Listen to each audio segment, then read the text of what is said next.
شكرا استاذ عبد اللطيف. وانا في غايه السعاده اني انضميت لكوكبه قناه اس اي سي.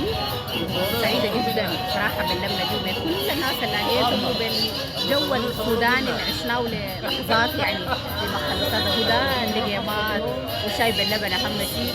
بين كل الموجودين صراحه مبسوطه بكم شديد، وان شاء الله كنا خفاف وظراف وقدرنا نوثق ونوصل لكم جزء من الجو السوداني اللي كان موجود. فشكرا للجمعه، شكرا لك استاذ لطيف، شكرا ياسر، شكرا نفيس، شكرا فاطمه، شكرا عبد الله، شكرا لكل الناس اللي ما قدرت اذكر اساميهم، ولكل الناس اللي ما ظهروا برضه نشكرهم.